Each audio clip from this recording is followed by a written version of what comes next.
Welcome to the space where creators have aligned a positive and intellectual collab of open minds. For sharing and learning from one another, it's a vibe. 𝚃𝚎𝚗 podcast on the mic. Subscribe, educator spitting bars. I guess you didn't know I'm multifaceted and humble, checking off life goals. The classroom is my comfort zone where I plant and sow seeds of knowledge, compassion, empathy, and hope. Reading is the key to unlocking your potential.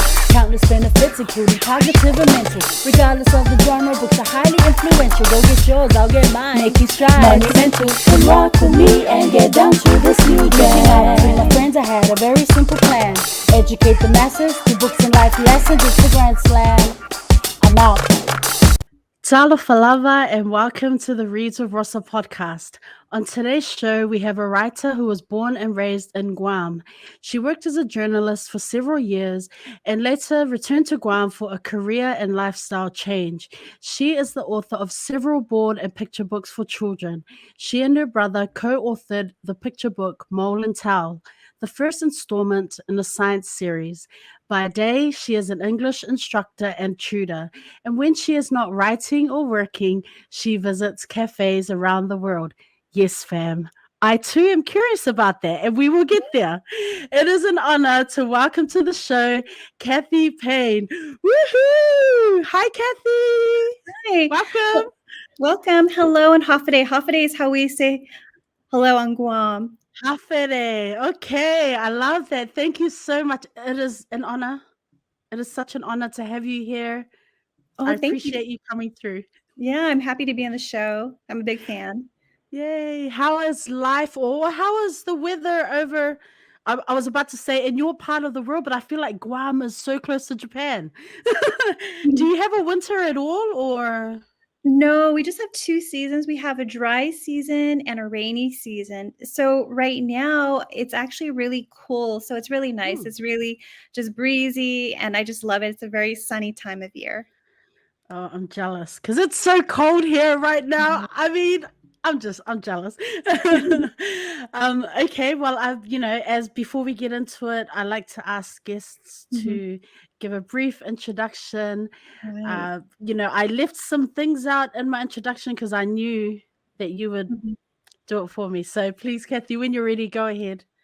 Sure. I'm a storyteller, born and raised on Guam. My mom is from Hawaii, so she's Chinese and Native Hawaiian, and my dad is from Guam. He's Chamorro and English. So I got to learn a little bit about all of those cultures, and all of those cultures have influenced me in one way. So, when I was growing up, I did learn a little bit of Cantonese, a little bit of Hawaiian, and I learned a lot more about Chamorro just because I was born and raised here. So together, I drew on all of those aspects. And I've always loved language. I wasn't really sure what I wanted to do when I was growing up, but it's taken me a while. But now I really feel like I found my calling. Thank you for that. Nice. Wow, Cantonese too. Right. Wow. Okay. Any other languages that you kind of dabbled with, or? I studied Spanish in high school, so that was really interesting because Guam was a colony of Spain. So in the Chamorro language, we do have some Spanish loanwords. Oh, I didn't know that. I Yeah. did not know that. Okay, so in terms, younger Cathy at school, what were you dreaming of doing? What were you wanting to be when you grew up? Like, yeah.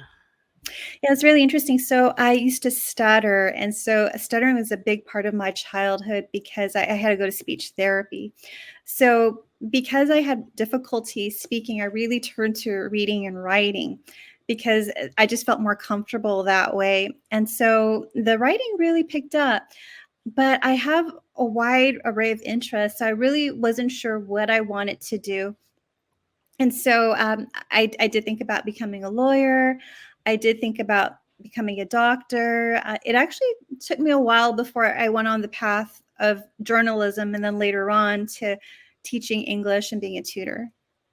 I was thinking about that. In terms of speech therapy, like how were you, I'm just thinking of some of my own students and some of their learning supports, what they Right. need. Like, did you struggle in terms of like confidence?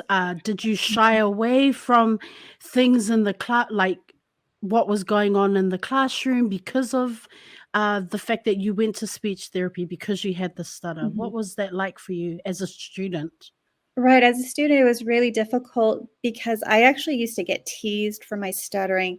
So I was terrified to do any kind of speaking in front of the class. I was terrified to do any kind of read aloud. And so it actually took several years of speech therapy to eventually outgrow it, but it did affect me in a lot of ways because I still remember being teased. And so I had developed a fear of public speaking. I've overcome it, but I just had a lot of obstacles with not only the speaking, but also with the Mm. confidence in front of being in front of other people. And so I also now really work on pronunciating my words very clearly, and I actually work on voice projection and things like that. So Mm. the stuttering, it still has an impact on me, and I still remember some of the struggles. But, the older that I got, I realized too that there are a lot of people around the world who stutter, and Mm. a lot of actually, people who stutter later on, they become successful in life. A lot of them even become actors and actresses. Did you want to leave Guam to study abroad? Well, sorry, when I say abroad, I mean like go to the States, or were you thinking of other parts of the world? Like, what was your worldview, as you were beginning to embark on like young adulthood? Right. So I did go to the University of California at Berkeley for college. I did want to go off island for college because I was just really interested in exploring the Mm. world and meeting other people. And I loved it there. UC Berkeley is a huge school, very big campus, but I made a lot of good friends. And that was really my introduction to living on my own. And I was lucky that it was a really good introduction. But yeah, Mm. I did want to, live off island because I just wanted to experience what it was like. Mm. I wanted to touch upon again. You mentioned your uh, ethnic background. I mean, Right.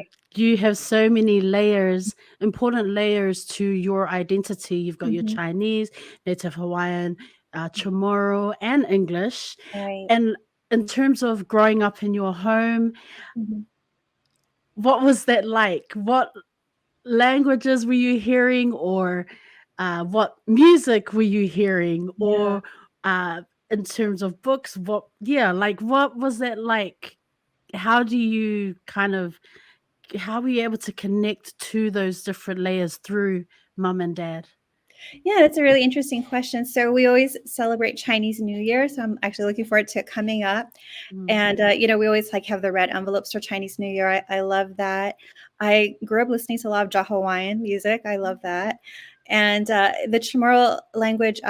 So Chamorro is actually taught in public schools here too on Guam. So I did learn a lot of Chamorro that way. But also, my father's mother primarily spoke Chamorro. She actually spoke very little English.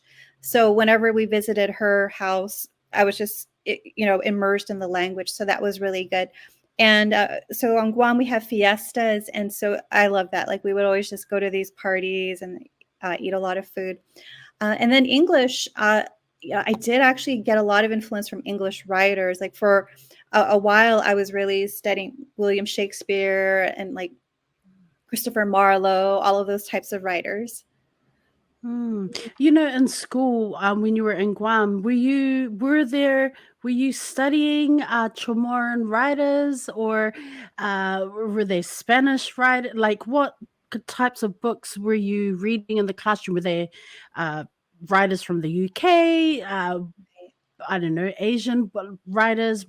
Was it a mixture, or really just a lot of American, British type texts? Yeah, so Guam follows the American school system. So in high school, Mm. we do focus on American literature and then English literature. And but when I was growing up and I was in the Chamorro language classes, we did study Chamorro legends, and so that's always been really interesting for me. And then I did seek out on my own, reading as much as I could about like the Chamorro culture. Mm. I was thinking about when you said, finally moving off the island and then learning to live on your own and whatnot. And it made me wonder about how, you must have missed that cultural Hmm. familiarity, like being away from home and I mean, what was that like for you? Were you meeting other people that spoke your languages, that sounded like you, looked like you, or was it really just a welcome to the world? There's so much more out there. Yeah, I actually, Berkeley is so diverse. So I actually met people from so many different backgrounds. So I just was really, and I found a good group of friends in my dorm. And so I primarily hung out with them. But yeah, it was just a time of just really just getting to know actually the California culture, especially in the Bay Area. Mm. You know, when you did get your start in journalism, were there many BIPOC folks in that career pathway, or yeah?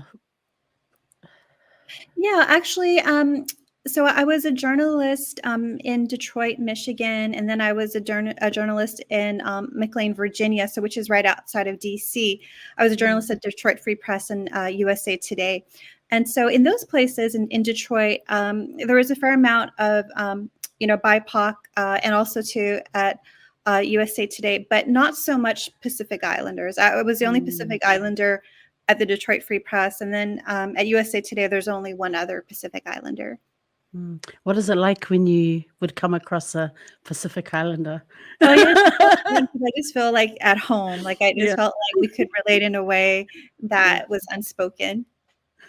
So when did you decide that you wanted to become a writer? Now, I know that obviously through journalism and studies, you were always writing, but like, when did you decide that you wanted to like write, publish books and, you know? Yeah, I think that's a good question because I think it's really good for people to explore because I didn't really know. Like I knew I liked writing, but I didn't know what kind of writing. And so I think it's really good for people to give themselves that kind of time and space and no pressure. Like I did enjoy writing articles and I did enjoy like editing articles. But then, I also did always want to be like a creative writer. So, I did dabble in that too. And I think like the journalism experience was really helpful because with journalism, I interview people, right, as you do. And it's fascinating, right? Because you get to meet somebody, you get to hear their story. And I was very shy because of the stuttering. So I always preferred to hear the other person instead of sharing myself. That's changed with time. But the journalism really appealed to me in that way because I was always behind the scenes. I wasn't in the story, and I made sure that I stayed hidden within my stories. Or sometimes there are journalists who you can tell that they insert themselves in the stories, but I never did that. And then now that I'm doing more creative writing, I often think about too, like, how much I want to be behind the scenes, or do I want to like show myself a little bit, like some creative writing is autobiographical in some perspectives. So yeah, I've kind of thought about that too. Who are some of your favorite authors, writers? Um, mm, Yeah, so for me, a lot of the authors who resonate with me are ones who really had moral messages. So I like Ray Bradbury because I like science fiction, but also too I liked his messages about like he had like this book on book burning, and this was written decades ago, but he was very foretelling in the sense where like he wanted to warn people of the dangers of book burning. So I like him, and I like the suspense that he has. I also like Stephen Crane because like he was anti-racism, and so he's really important. Kate Chopin because she was really standing up for women's rights. So for me, I noticed that the writers that I like, it didn't just have to do with like their literary mm, skills. It also had to do with who they are as people and how they were using their literary skills to make the world better. mm. You know, when we talk about creative writing, what is your creative process? Sorry, I asked this when all authors come on. Yeah, what does your creative process look like? Yeah, so Mm, it's really interesting. So I love boredom. And the reason why is that the boredom actually it gives me creativity. Like I actually want to free my mind so that I can process and then I can pick up ideas. And so the boredom actually helps me to come up with original ideas. And then and I don't put any pressure on myself either. I've learned that. And then what I do is that I brainstorm a lot. Sometimes I talk it over with family members, my ideas, and then I put the idea aside, and then I come back to it. And then I outline, and I use the Pomodoro technique, which is this technique of working for, say, 20 to 30 minutes and then taking a break, working 20 to 30 minutes and then taking another break. And that's been really effective for me because I noticed that the breaks are really good for my brain, because what happens is that, I'm able to come back to my work with fresh eyes. So what does your writing space look like, if you do? I mean, some people have come on the show and shared, I write everywhere. Like, I Right. don't have a designated desk, or others do, but it's been very interesting to hear different writers and what that creative space is made up of. Yeah, so actually, I like a variety of places. So I actually do a lot of writing at cafes because I just like a change of scenery. As long as I have a little bit of sunlight, I'm pretty good. And sometimes I even write on my stationary bike, because my stationary bike has a little desk on top. And so, it's really helpful because, when I'm on my stationary bike, I just kind of let my mind wander, and then sometimes I'll get ideas. That's so interesting. I have not heard that before. I love that. What are you still learning about as you reflect on your journey thus far as a Mhm. writer? Yeah, so I'm learning that it's just a constant process of growing, and that I have to be open to feedback. So there are times I read book reviews that make my heart sing, but then there are other times I read book reviews that make my heart sink a little bit. But I just have to take the feedback in stride. That happens to all published authors, right? They go on Amazon and they see reviews, or Goodreads and see reviews, but I can't let that stop me from writing. Hmm. How have you been able to navigate the publishing world Mhm. as a writer, or even as a Pacific Island writer? Mhm. Mm. Yeah, so I am part of a lot of online writing communities, and I take a lot of online writing courses. In fact, like I watch a webinar at least once a week because I just love the learning process. So I really learned a lot about the publishing industry. And there's so much of a difference between being a writer and being a published author, because being a published author is also a business. So, like, for Mm. example, I have a business license. I file a gross receipts tax. So, I have to operate as a business. And so, like, for example, when I send out manuscripts, I do have a spreadsheet, and I keep Mm. track of, which manuscript I sent out, to whom, and if I got a response. So, when I made the decision to try to become a published author, I made it well informed because I'd done a lot of research first. But what I realized is that I was becoming a businesswoman. And Mm. so that meant a change, because then I had to start acting like one, in terms of like, okay, I got to get my taxes together, which I think is the worst part of being an author, is the taxes. Mm. But I had to do all of those other things. Yeah, the other things such as, like, name like cards and business cards and Right. Yeah. things like that, and having to put yourself out there, because you are, like you said, now part of being an author is the business side. So putting yourself out there and meeting uh, other publishers or other writers or illustrators and Right. potential Mhm. partners in Mhm. terms of the writing process, how has that been for you? Is that like a big step out of your comfort zone? It is, because I have to promote my books, and so Mm. because of the stuttering background, I am a little shy about that.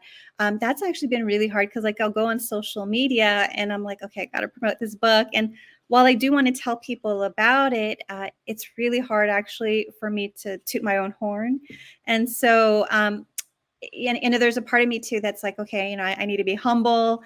And so, and I'm not the kind of person, to draw a lot of attention to myself. So that's been a little difficult, but what's helped is that I'm part of a lot of online writing communities, and a lot of other authors feel that same way.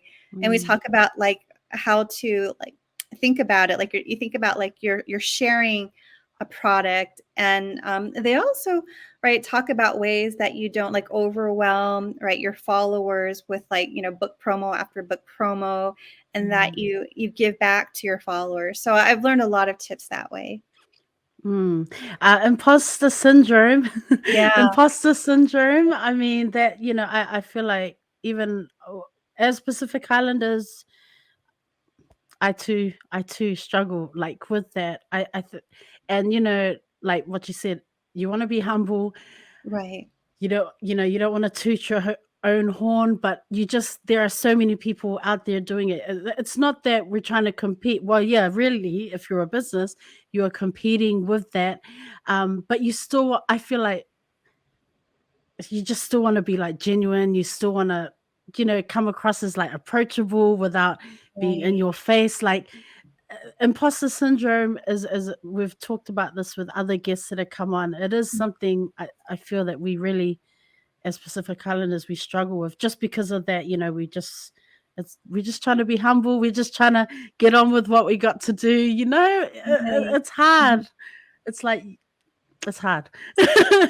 Yeah, and especially, it's hard for me to, ask people to buy books because I'm so used to giving. So, when I try to sell my books on my social media pages, it is hard for me. Yeah.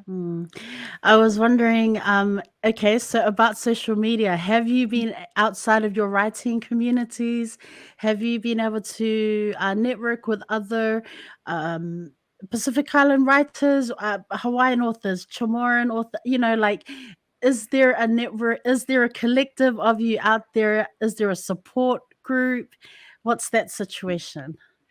There is. So there's a group on Discord, and so it's a Pacific Islander group, and it's been so helpful. Like I'll just ask them questions.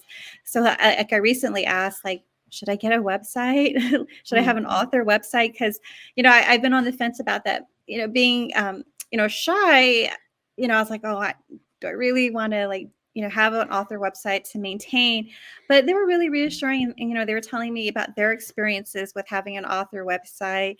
And so it's just really nice because I can ask them questions that they can answer, and I don't feel silly asking them. Well, an answer to that, should you get a website? As a bookstagrammer, as a reader, as someone who likes to advocate for uh, Pacific Island authors, I say yes, absolutely, yes, yes, yes, do it.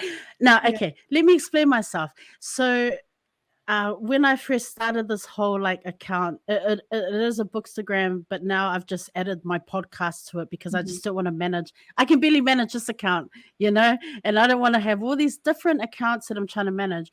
So the bookstagram part of it was really like, I just want to give our Pacific Island writers their flowers. Like, there are so many of you out there, but I don't know that many. Well, I don't know that people know how to connect or find more information. And I've said this before. Initially, a lot of the information I found about all of our different authors was through a blog website that author Lani Young put together. And that's how I was finding out about all these like Samoan authors, like Tongan, I didn't even know existed.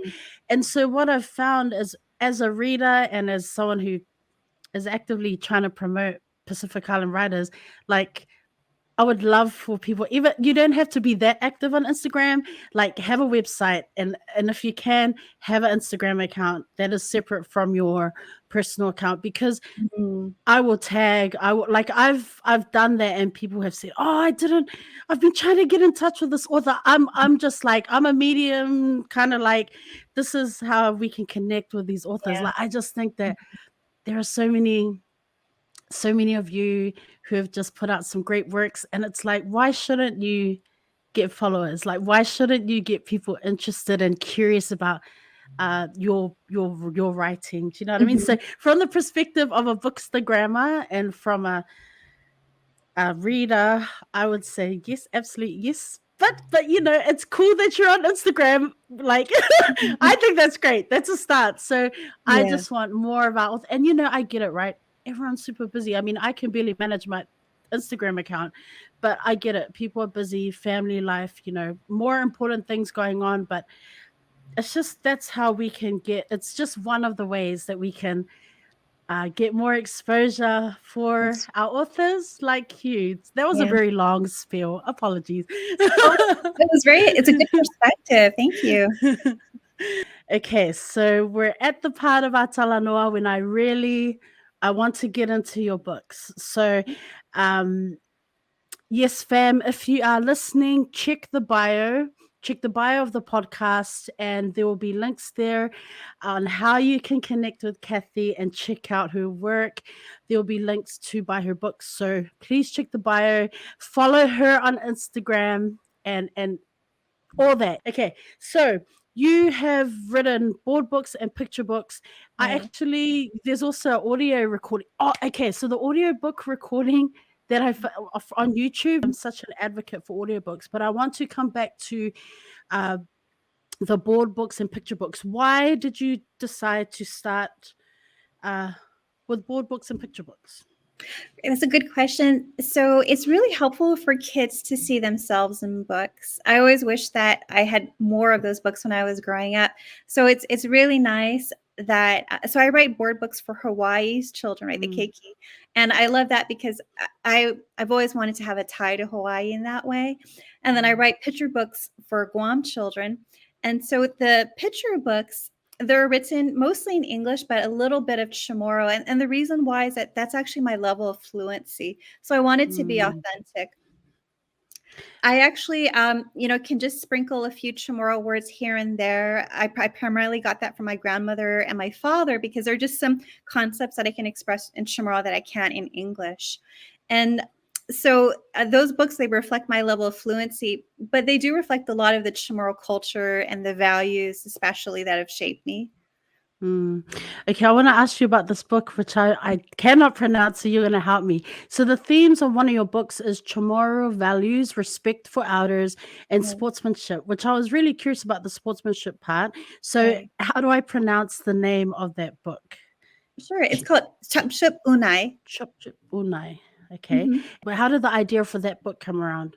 Oh, great. It's a good question. So unai means sand, and 𝚑𝚎𝚘 is actually an onomatopoeia for how to absorb something. So it actually is where the sand absorbs the water. And so we use that to refer to the shoreline when the sand is absorbing the water. So it's at a metaphorical level because it's where a boy absorbs lessons about life.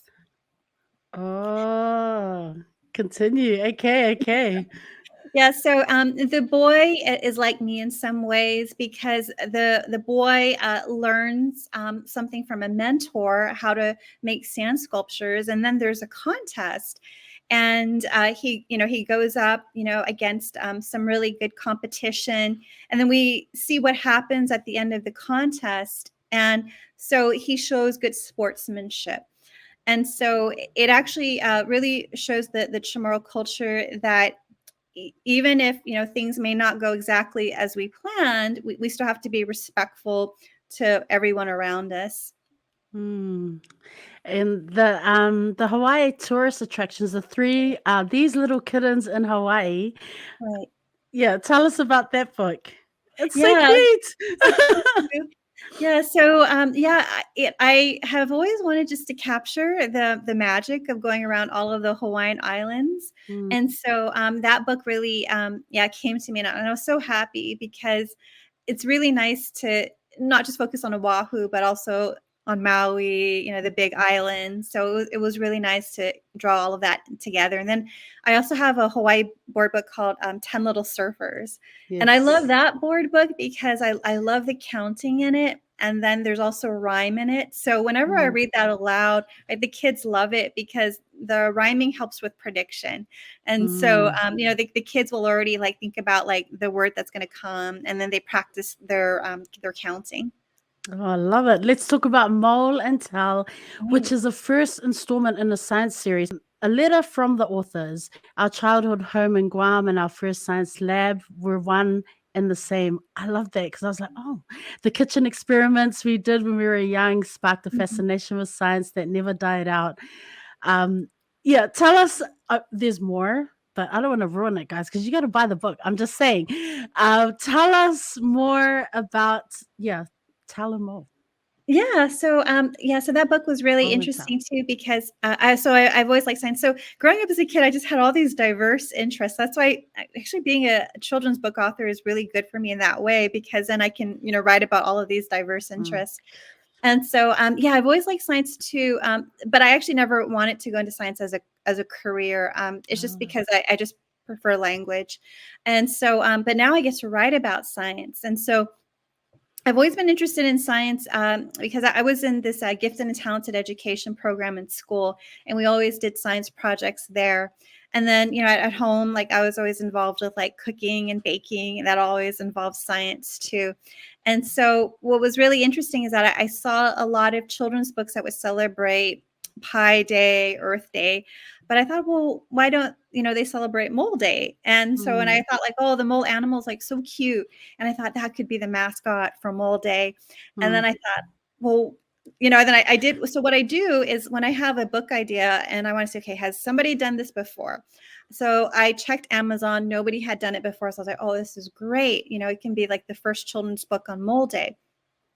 And sure enough, it was. And so, what happened was that, I had brainstormed for different ways to capture a mole day.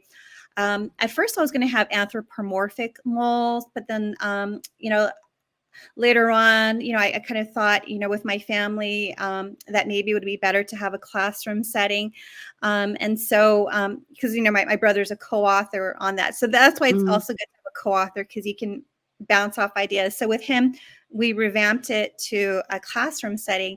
And so that was really good, because then now we have a series, and it's going to be the same kids, celebrating all of these different science holidays. And a fun fact is that one of the characters is Leilani, and so when I was growing up, I wanted that name, Leilani. So because my name is Catherine, right? And so I always wanted a name like Leilani, Kalani, and so I name my character that. That's an interesting fact, and it's perfect because I wanted to ask about the importance of the names in the book. Here's things that I noticed as soon as I'm going through the book is the names of the characters, very diverse, representation, because there is also a student in a wheelchair, and these I know people are like, yeah, okay, but these, like, from an educator point of view, I was just like, brilliant. This is brilliant, because we talk about diversity, in this case, the importance of names in a classroom, when you're an educator, the importance of representation. Oh, that was great. I absolutely loved it. These are just brilliant touches to the book. Tell me about that. Yeah, so we did want physical disability. So we did want the racial and ethnic diversity, but also we wanted to show different kinds of diversity in terms of like physical ability. And what we wanted to show was that this character, even though he's in a wheelchair, he can fully participate, and he helps with the science projects. There's nothing stopping him, and we really wanted that. And we also talked in the book about how when it comes to scientific discoveries, it's usually a team that comes up with a scientific discovery, even though something could just be named after one person, but it actually takes a team of people. And what we also wanted to show was that with science, right, it's a universal language. And so, we could have people around the world who will still use certain scientific measurements. And I just think, like, going back to the point of like seeing yourself in a picture book, that's, that is just, and the illustrations, shout out to amazing illustrators out there, and just the artwork that goes into these books, such as 𝚤 𝚤𝚎. It's so beautiful. Right. Yeah. So with picture books, it's said that the story's 50% in text and 50% in art.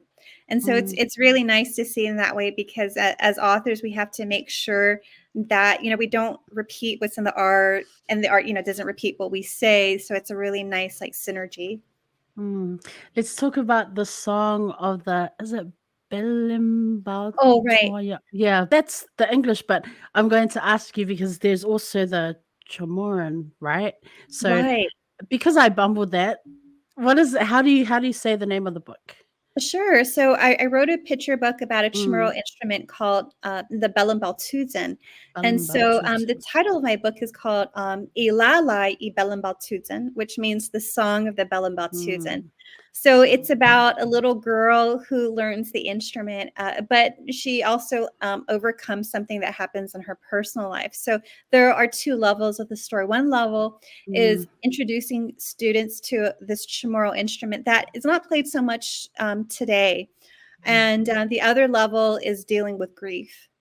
I was wondering why you chose this particular instrument.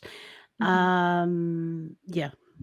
Yeah, so I haven't heard this instrument since actually I was in elementary school. And so I was always intrigued by it, because nowadays, a lot of, musicians, they'll play modern instruments. And but I've always like been intrigued by the sound of it. And I wanted to make sure that Chamorro children knew that we had this instrument, and that they could hear the sound of it. So I was really glad that we could write about it. And I worked with a 𝚬 𝚬𝚬𝚗 musician. So that was really helpful too, because that's something for authors to know too, is that we may not be experts in a field that we cover, but we can work with experts who are. And so I was really lucky that this 𝚬 𝚬𝚬𝚗 musician, she was very generous with her knowledge. She gave me a reference book. She gave me photos. She checked my work for accuracy. Can I ask about 𝚬 𝚬𝚬𝚗, the BI as opposed to the BE? Is it a Right. regional dialect? Right. Just so because I looked it up and I was like, oh, I'm so confused. I got to ask Cathy. Yeah. So the Chamorro language has 3 dialects. So we actually have different orthographies, right?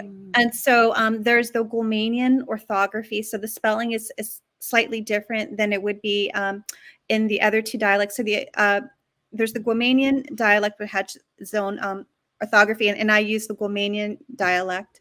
But there's also the Northern Mariana dialect, and there's also the Rotanese dialect. So yeah, there's different spellings depending on the dialect. When you reflect on the books that you've put out into the world thus far, what are some thoughts that come to mind? I Yeah, hope you're proud. oh, thank you. Yeah. What's really been heartwarming is when I do read the books to students and they do tell me that, they really enjoyed the book. And that makes all the difference in the world, because it takes years to write a book. All of my books, they've all taken like maybe 3 to 4 years to write the book. And then it takes years to get published. And so, that the gratification that I get is delayed gratification. I don't get the gratification until I read the book to a student. And then it just makes all the difference in the world when they say, wow, I really like that. And a lot of Chamorro children, they hadn't heard of the 𝚬 𝚬𝚬𝚗 before. And so I felt really good that I was actually able to let them know that we did have an instrument. And, this instrument is beautiful. And it's unique because the instrument, so my favorite line of the book is that the belly makes the sound, but the heart makes the music, because the instrument is actually laid on the belly, and it when you hit a string, it causes a vibration. But I repeat that a lot to the students when I read, because I tell them that's so unique that your belly makes the sound, but your heart makes the music. So beautiful. Oh, thanks. Clearly, you've been intentional with the books you've written so far, with the stories that you've told, Right. especially finding those connections to who you are as a writer and as an educator. Yeah, so I actually I have a young adult short story that's coming out in a Chamorro anthology. So I can't talk too much about it, but it's going to be on its way. And so I actually am shifting toward writing for older children now. I'll be writing middle grade, and I'll be writing young adult. And the reason why is that I do want to reach those age groups as well. And then the children I have reached, they're growing older too. So some of them I hope will like grow with me. And so I'm excited about that. And I have been really intentional. Like I did start young with the board books and the picture books. And then I am growing older. And then I have also thought about like with the science book, like putting Leilani in the cast was like really important for me because, I wanted people to see a Native Hawaiian girl like interacting like with other kids about science. And so with the series, hopefully there'll be a lot more kids to learn about her too, because we are shifting the focus on the characters through the series. I'm glad you talked about that. I'm glad you talked about that and also the shift in moving to middle school and YA books, because I was curious and that was on my list of questions. I was like, I wonder if she's going to be dabbling in some middle grades. So thank you for sharing that. What's a book that hasn't been written that you would like to write? I'd like to write a futuristic book. So I've been really concerned with climate change, especially in the Pacific. We see here more frequent and more intense storms. So especially, Guam had actually a major typhoon in May, and it knocked out our power and it knocked out our water. And so I've actually been really interested in writing climate fiction. And so the reason why I want to write climate fiction is that I really want to inspire young people to come up with solutions for our climate crisis. And so that's something that I really want to do. Like I have some just, rough ideas, but I think that's so important because our sea levels are also rising too. And so, but I don't want children. So there's research that there is climate anxiety. And I don't want children to be crippled by climate anxiety. I want them to feel inspired that they can make a difference. So I think that climate fiction is a good way that they can use their imagination to think about ideas. What's something that you want to tell the world, well, tell our listeners and audience about Guam? What do you want them to know about Guam? Yeah, so the Chamorro culture is beautiful. The Chamorro culture has been in existence for more than 4,000 years. And so we have laddie stones, which are symbols of our strength here. And what's interesting is that, so we have this value of an 𝚑𝚑𝚑𝚑𝚑𝚑𝚑𝚑𝚑𝚑 and so that value is about making things right. And so I think that's been really helpful for me because I make mistakes. And so I always have to remind myself that I have to make things right. And so I'd like to let the audience know about that. Nice. You are an English instructor and tutor. How has that part of that chapter of your life journey, how has it been thus far? How is it going? Yeah, it's good because I get to meet young writers, and it's interesting because I get to pass on knowledge to them, and I'm learning a lot too. Like something that all universities are dealing with now is what to do with artificial intelligence generated writing. And so, now that, that I'm a teacher, right, then, I'm learning like, oh, okay, so these are the tools that are out there. And, how do we handle those tools? If I was a fly on the wall in your classroom, what would I hear or see? Yeah, so I tell my students that I respect their writing process. I tell them that they don't have to write in a linear way. A lot of times, when we're in school, we're taught there are some certain steps to follow, but I also had difficulty following those steps too as a writer. So sometimes like I bounce around. So sometimes I'll write the body of an essay before I write the introduction. And I tell my students that it's okay if they have their own writing process. I do that. I work with I do language support. That's part of my teaching role at school. And so when I'm in these like grade 7, for example, English class, or and students are struggling because they're really stuck on that thesis statement, right? They're writing that literary essay and they're like, I have to get the thesis statement, I have to get that first quote. And I'm like, hey, let's go to the body. Let's begin from there. Let's break it down. It's just, like that whole, like, you must follow. But we just have so many different types of learners in the classroom, and not everyone is able to really follow those steps to a T. So I love what you are doing. You were talking, I was like, yes, Cathy, I'm here for that. I get it. Oh, thank you. I'm curious about cafes and iced mochas, and you also had on your notes tofu. I don't know what's 𝚘𝚎𝚘𝚎 or I don't know. Cannot pronounce it. Is it foods that you mentioned? Cafes, ice mochas, tofu. Yeah, what? Yeah, so I love cafes, so that's where I do a lot of my writing, and so I love iced mochas, and so I love tofu �y'𝚤𝚗. So �y'𝚤𝚗 is a Calaguan. Chamorro dish, Ah. and it includes lemon juice, doni or hot pepper, grated coconut, and so there's different protein in it. It can be chicken, shrimp, fish, or beef. My particular protein is tofu. I just love the way that tastes. So I can just Yum. tofu �y'𝚤𝚗 all day. And then I also love 𝚘𝚎𝚑𝚎. So 𝚘𝚑𝚎 is a Hawaiian dessert made out of coconut. And so, so I could just eat that every day too. Yum. Cafes, where have you been? Yeah. I mean, where have you traveled many places and done writing in these cafes and different spots around the world, or? I have. I've been to Japan. I Oh, love Tokyo. I've been to Hong Kong, and I've been to Sydney, and then of course all over the States too. Because I went to college in California, but I went to graduate school in Massachusetts and graduate school in New York, and then I worked in Detroit, Michigan, and then in McLean, Virginia, outside DC. So yeah, I just go to cafes around the world. and is there anything similar about each of those experiences, or is it just real vast and different? Is Yeah, there anything in common? I don't know, one thing that they all have in common? Yeah, so I think cafes are great for writers because I love that feeling of just grabbing a cup of coffee and then just having a laptop and then just like hitting the keys on the keyboard. And I just feel like there's like this kind of creative energy that just pours out. Nice. Self-care?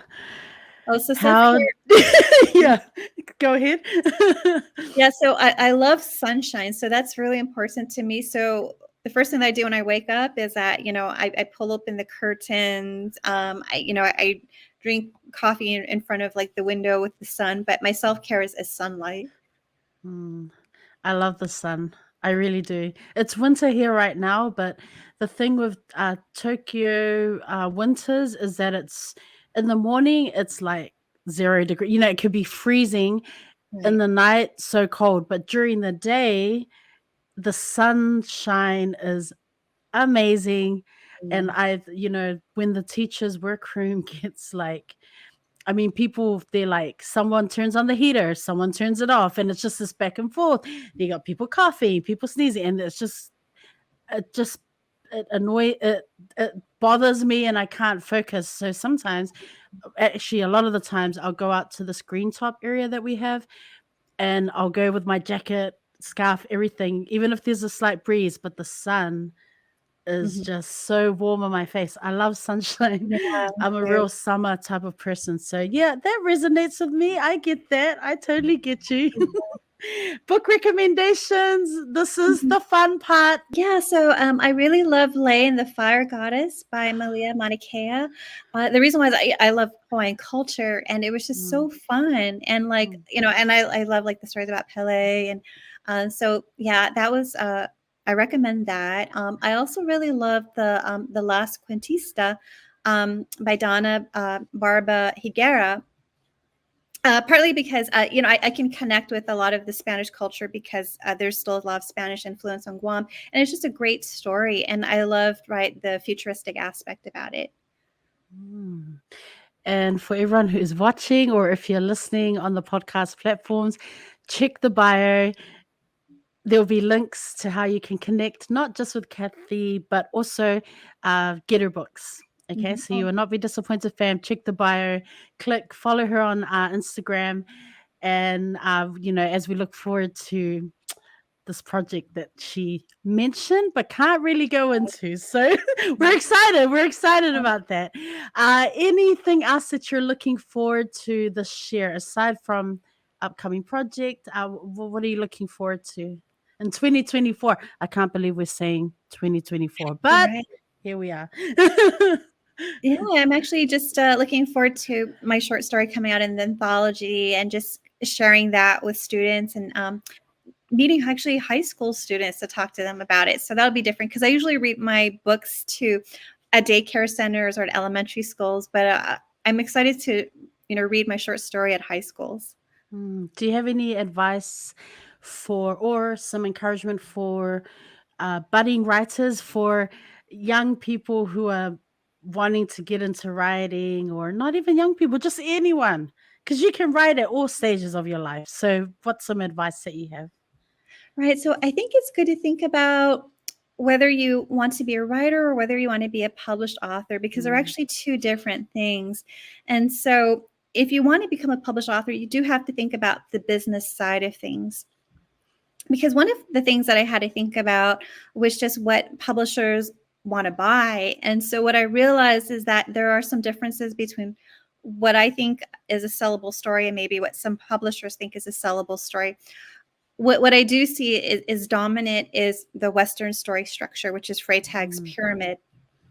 And so I I naturally write in a different story structure, but I had to learn about that structure, adapt to that structure. But I would tell writers that they can, be true to themselves, and if they want to use experimental or alternative story structures, I think that they should go for that. So yeah, my advice would be just to, kind of think about like, whether they want to take the path of the published author, because that's really more like a business path. mm. Just on that, with the published author, uh, and not understanding that there is that business aspect to it. If you were to, I don't know, write a book and you just couldn't get it into a publishing house or something, would you be inclined to like self-publish, or is part of going down the business side of things is to really push to get into that part of the publishing industry? I hope that makes sense. Yeah, that's a great question because I have thought about that. Like, I do sometimes think about, well, what if I want to use an experimental story structure and it may not Mm, sell to a Western publisher? Like, would I self-publish? That does actually take more business work, though, to self-publish because then, you do have to, you know, pay for more of like, I would actually have to hire like an illustrator, hire like a graphic designer, hire an mm, editor. I would actually have to handle more of the, publishing on demand things or the print on demand. So that would take a little bit more on the business side for me. So, I mean, but that is something that I've thought about. mm. And do you have a team that helps get I mean, I know you co-authored with your brother on a project, but do you have a team, a small network of people around you that can help with the business side of things, or it's just Cathy? Yeah, for the business side, it's just me. Yeah. Yeah. Okay. Well, we're at the part of the show where I'm going to ask you just to kind of wrap us up with some final words of wisdom Mhm. uh, from a published author. Pacific Islander published author. Yay! I Oh, just, first of all, though, I want to say thank you so much, Cathy, for coming through. I mean, fam, when I tell you, Cathy was so quick, so onto it, sent me the information. yeah. She was waiting to hear from me. I mean, I was so surprised. I was like, oh my goodness. I couldn't believe how fast she was responding. It was actually really great. So I do appreciate you so much, Cathy, for the correspondence, for sending through just the publicity stuff, for your work that you sent through as well. I really appreciate it. I'm excited for this next phase of your journey as an author Mhm. and writer. Yeah, I'm here for it. And I just, this has been all about giving you your flowers. And I hope that, really hoping that from here, more people will find out about who you are and just the books, the amazing work that you've put out for children out into the world. Uh, our people need to know that there are more Pacific Island authors out there than they see in the bookshops, so this is about access, this is about recognition, giving you your flowers. And I appreciate what you're doing out there. Keep going, don't stop. Thank you so much for coming on the show. I'm going to hand it over to you to just wrap us up. Sure. So, 𝚒𝚎𝚗𝚒𝚚𝚎, that's how we say thank you on Guam. So I was so excited when I got the invitation to come on the show. So I signed up right away. I was like, yeah, because I loved it. yeah, it was. I was like, as soon as I got the email in my inbox, I was like, I gotta like reply right away, because I really love connecting with other Pacific Islanders. And yeah, my advice would be that in terms of craft, is to read widely and wisely. So it's good to always read outside your genre, and it's always good to read craft books, because you always not only want to read books in your genre and books outside your genre, but you actually want to read books about the publishing industry itself, and you also want to like keep up with like techniques. So that's one thing. And then the other word of advice is just to be yourself. And if you want to write something with an experimental or an alternative story structure, go for it, and then just think outside the box about how you could get that published, and just think about like the kind of characters that you would want to see in your work. Like, I'm so happy that we have Leilani in a series. So thank you so much for listening to me today.